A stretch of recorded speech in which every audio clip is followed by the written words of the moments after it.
Hello students. Today we will discuss class 9th moment chapter 5 the happy prince. Now I would like to explain the chapter the happy prince. Once there stood the statue of a prince. It was installed on a tall column in the city. They called the prince happy. The statue was covered with gold. It had two bright sapphires fixed in the eyes. There was a large ruby studded in his sword head. A little swallow came and sat at the feet of the statue. It wanted to spend the night at the feet of the statue. It was going to sleep, but its sleep was disturbed, and a large drop of water fell on its head. The swallow was totally wonderstruck. There was no cloud, and hence there was no question of rain. Then the second drop fell. The swallow was interested in flying away. But then the third drop of water fell, which made the swallow look at the statue of the prince. He found that the drop of water were the tears coming from the eyes of the prince. The happy prince told the swallow that when he was alive, he knew no tears. He led a happy life. That was why he was called the happy prince. Now he has been put on a higher stage. He saw how miserable the life of the people was. The prince requested the swallow to help a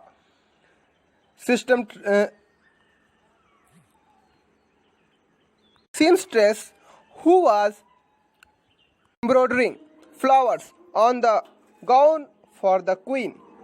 The seamstress was leading a life of poverty. Her little boy was lying ill in the bed.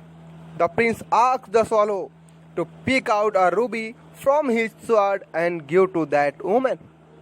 The swallow plucked out a ruby from the prince's sword and flew to the house of the seamstress. The swallow put the ruby beside the poor woman. It fanned the boy's forehead. The boy felt better and went to sleep. Now the prince requested the swallow to help the poor playwrights. No doubt, it was very cold and the swallow wanted to go to Egypt, but the prince deputed him to help the playwrights. The playwright was trying to finish a play for the director of the theater. It was too cold to write anything. At the same time, he was very hungry. The prince sent the swallow with a sapphire from his eyes to help the playwright. The playwright was happy to find the sapphire. Now he could finish the play. Now the swallow wanted to leave, but the prince requested him to stay for one more night. The prince told about the match girl in the square below. All her matches were spoiled because they had fallen in a gutter. Her father would beat her for not bringing money. She was crying bitterly. The prince asked the swallow to pluck out the sapphire from his second eye and give it to the match girl. The swallow took the sapphire and put it in the girl's hand. The swallow flew back to the prince, but now he told the prince that he would stay with him as he had lost both of his eyes.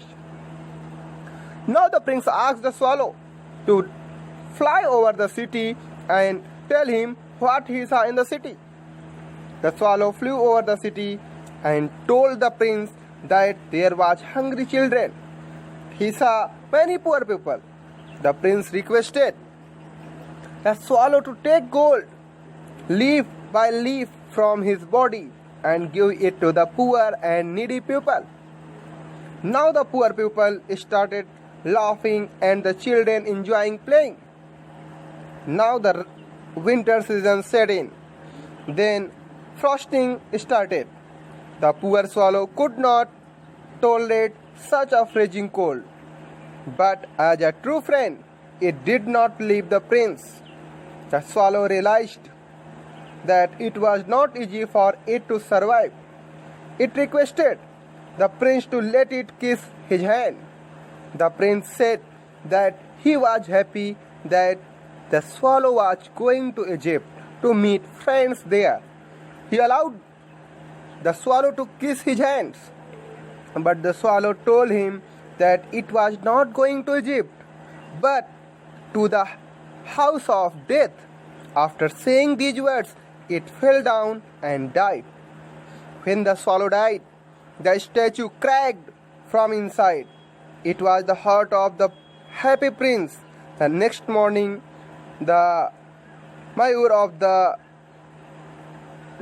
the city and the town councillors visited that place.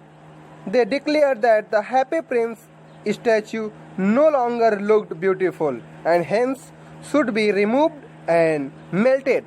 But when they found that the broken heart could not be melted, they threw it away. God sent one of his angels to find two most precious things in the city. The angels got the leaden heart of the happy prince and the dead swallow.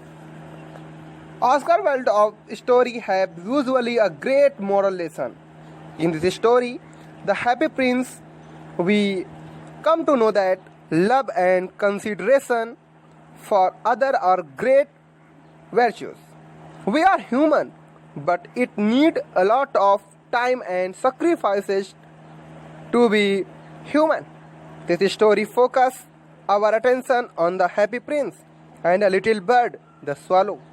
The prince was very happy when he was alive. He enjoyed all the luxuries of life. He knew no fears and tears of life. But when he died and his statue was installed on a high platform, he realized how the people led miserable life. He now realized his prime duty to lessen the pain and miseries of others. He distributed the precious stone among the downtrodden people.